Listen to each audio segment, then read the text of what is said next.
C'est le journal du télétravail. Dans ce podcast, nous étudions le télétravail et son écosystème, et chaque épisode nous prouve, s'il en était besoin, à quel point ce sujet est inépuisable.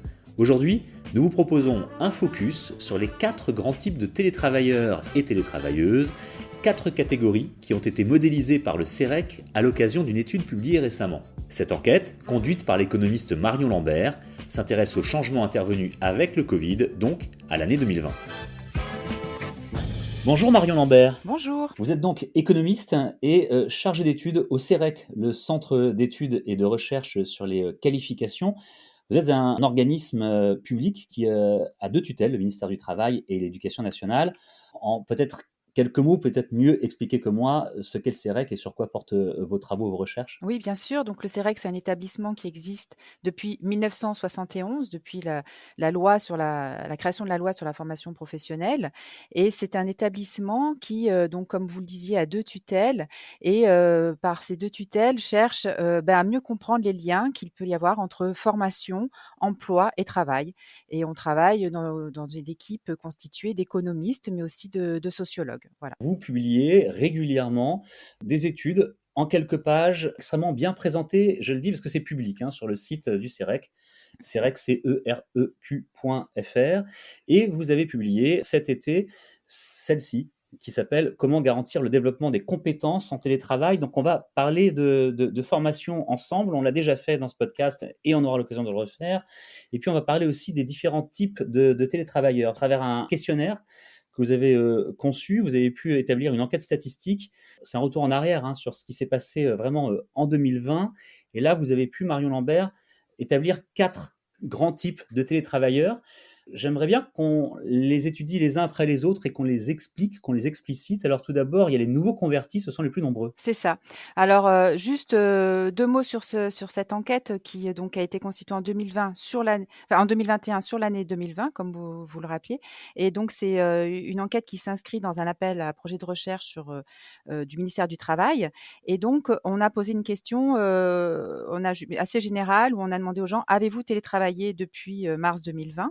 donc sur l'année et cette population des télétravailleurs qui a fortement augmenté, donc du fait de la crise sanitaire, a une certaine forme d'homogénéité puisqu'on constate qu'elle est plutôt plus qualifiée, et qu'elle est plutôt plus féminine que la moyenne, des salariés.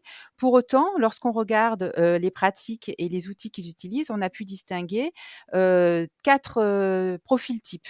Alors comme vous le disiez, le profil qui est le plus important, c'est ce qu'on a appelé les nouveaux convertis.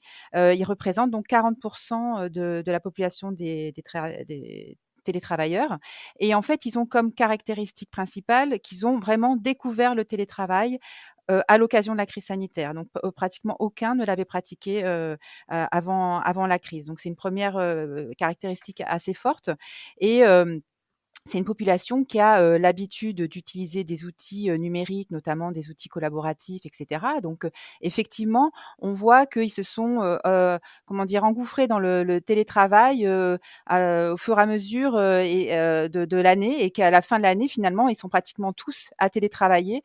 Donc vraiment, c'est pour ça qu'on les a appelés les nouveaux convertis, c'est que tout d'un coup, c'est une pratique qui, se généralise pour cette, population. Nouveau pour eux, mais pas insurmontable. La preuve, en quelques mois, ils s'y sont faits.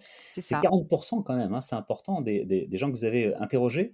Le chiffre qui arrive après, c'est 27%. Là, ce sont les aguerris. Eux, ils connaissaient déjà. Les aguerris, par contre, c'était, tous, comment dire? Avaient tous déjà pratiqué le télétravail avant la crise et ils l'ont pratiqué, du coup, de façon assez intensive, voire très intensive au cours de l'année 2020, donc une forte augmentation de leur charge de travail et de leur, amplitude horaire. C'est des personnes qui sont forts utilisateurs des nouvelles technologies, de l'information et de la communication, donc qui sont très à l'aise avec ces techniques. On retrouve plus souvent, des hommes, ingénieurs en informatique, plutôt, récents dans leur entreprise, moins de 10 ans d'ancienneté en général et très diplômés, voilà. Donc c'est un profil qui se distingue par rapport aux nouveaux convertis, qui était, un profil plutôt féminin et d'employés qualifiés, et qui travaillaient, sur des postes dans des grands secteurs, enfin dans l'activité, secteur de l'activité financière, d'assurance ou immobilière. Voilà, donc c'est 2 profils assez, différents entre, des personnes qui avaient,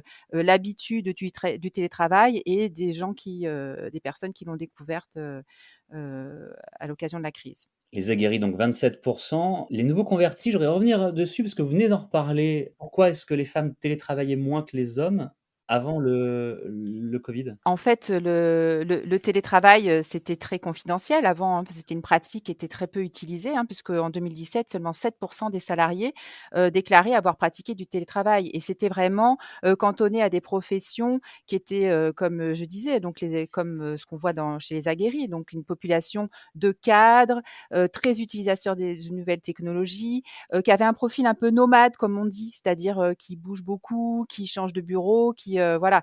Donc c'était, là effectivement, je nouveaux convertis, donc plus souvent des femmes. On peut, je pense qu'effectivement c'était moins, comment dire? Admis dans les comportements. C'était peut-être plus substitieux pour les, managers, je sais pas. Il y avait, sans doute c'était, voilà des pratiques qui étaient pas installées dans ces entreprises-là mais par la force des choses et ben, ces personnes, l'ont découverte et finalement, c'est rentré dans les pratiques. C'est une vraie information ça, on n'aurait pas, forcément, soupçonné ça. Il nous reste 2 types de télétravailleurs à détailler et à découvrir. Les exceptionnels, eux, ils étaient 18% en 2020. C'est ça. Alors les exceptionnels, comme, le nom, leur nom veut le dire, c'est qu'en fait, ils ont vraiment télétravaillé pendant le premier confinement parce que c'était obligatoire et c'est des personnes qui ont pour la plupart découvert le télétravail à cette occasion et finalement ils l'ont pratiqué au cours de l'année de façon très peu intensive et en fin d'année, ils retournaient tous sur site pour travailler. Donc c'était vraiment des personnes qui ont une activité de travail dont, la caractéristique est qu'ils utilisent quand même des outils numériques, mais pour autant, leur activité de travail nécessite quand même du présentiel, d'être, bon pour différentes raisons, hein, sans doute soit l'utilisation de machines, soit du contact avec du public et cetera. Donc finalement, toute leur activité de travail ne peut pas être télétravaillable et donc ils l'ont fait quand ils étaient obligés en début d'année et après ils sont vite revenus, sur site, quoi. Il s'agit plutôt, d'hommes, techniciens ou chargés d'affaires, en poste depuis assez longtemps dans leur entreprise et plutôt plus âgés que la moyenne. Voilà, si on peut un peu donner un portrait robot de cette population. Et puis on en arrive, Marion Lambert, aux occasionnels qui, eux, étaient, 15%. Alors quelle est la différence fondamentale entre les occasionnels et les exceptionnels? Alors, les occasionnels, ils ont aussi, découvert, parce qu'il faut rappeler quand même que sur la population des télétravailleurs de 2020, en fait, les 2 tiers ont découvert le télétravail, à cette occasion. Donc en fait, c'est pour ça qu'on en distingue plusieurs, types. Donc hormis les aguerris, on va dire, les autres l'ont plutôt découvert le télétravail en 2020. Et les occasionnels, ils ont découvert, le télétravail, mais eux, ce qui caractérise leur activité, c'est qu'ils n'ont pas, une activité de travail qui nécessite vraiment l'utilisation d'outils numériques collaboratifs, hein, donc l'utilisation de plateformes, de documents partagés, de cloud et cetera. L'utilisation se limite à du mail, peut-être de la visio, enfin voilà, plutôt sur le mode de la communication à distance, mais pas vraiment sur des outils de collaboration à distance et de partage de documents et cetera. Et finalement, ils l'ont pratiqué de façon peu intensive parce que là, c'est un peu comme les exceptionnels, leur activité de travail est sans doute, peu propice à, un télétravail vraiment, à temps plein quoi, je vais dire. Et donc par contre, c'est une pratique qui s'est diffusée tout au long de l'année. Voilà, c'est occasionnel, mais c'est pas, ils sont pas forcément tous revenus sur site comme les exceptionnels, on va dire. Et là, on retrouve des femmes, par exemple, on peut trouver des professions comme, des conseillères clientèle, des assistantes juridiques, des comptables plutôt moins diplômés, que la moyenne des salariés et qui occupent des postes d'employés qualifiés, notamment, d'employés administratifs. Voilà, plutôt plus âgés que la moyenne, si on peut. Pour terminer, Marion Lambert, j'aimerais, suite à cette étude que vous avez effectuée donc, pour le CEREC, comment garantir le développement des compétences en télétravail, que vous nous donniez quelques éléments de compréhension sur la formation. Parce que vous nous l'avez dit, nombreux étaient, celles et ceux qui n'avaient jamais pratiqué le télétravail. Alors comment est-ce qu'ils se sont formés comme ça, dès 2020, j'allais dire sur le tas? Quand on parle de formation continue, hein, là, parce qu'on parle de la population des salariés, on pense automatiquement à, la formation organisée, hein. Donc c'est en général le stage, ou alors des formations en situation de travail ou des pratiques d'auto-formation, mais bon, c'est des pratiques organisées. Alors, quand on regarde premièrement les pratiques organisées de formation, donc moi j'ai plutôt regardé des formations qui visaient des compétences numériques. On s'aperçoit, on retrouve un résultat assez classique, hein, c'est-à-dire que finalement, c'est ceux qui sont le plus habitués au télétravail, les plus qualifiés, les plus utilisateurs d'outils numériques, qui ont le plus suivi de stages et notamment, du coup, pour cette période si particulière, des stages à distance. Voilà, donc c'est forcément donc notre population des aguerris qui Mmh. ont un taux d'accès à la formation organisée la plus important. Les autres catégories de télétravailleurs ont accédé dans une moindre mesure à cette formation organisée. Alors ça, c'est ce qui concerne la formation organisée, mais c'est la partie, comment dire, visible de l'iceberg, hein, des pratiques de formation, puisqu'en fait, il y a à côté de cette pratique très identifiée, il y a une multitude de pratiques plus ou moins informelles qui existent, hein. On parle d'apprentissage sur le tas, d'échanges informels, et cetera, et qui sont très importantes pour, les apprentissages. Et on a pu, demander aux personnes dans l'enquête, quels étaient les canaux informels qui étaient utilisés pour développer leurs compétences, numériques. Ouais. Donc il y a par exemple, le fait d'apprendre seul déjà, sur le tas, tout seul, avec un outil ou un média, avec, voilà, internet ou alors, à l'aide de médias. Donc là, on s'aperçoit que finalement, le télétravail ne change pas beaucoup, les choses. En fait, parmi la population des utilisateurs, d'outils numériques finalement, c'est le fait d'avoir été en télétravail n'a pas changé les pratiques. Par contre, là ça va pas vous surprendre tout ce qui est le canal, de comment dire? De demander, de l'aide à un collègue ou Mmh. quelqu'un, voilà.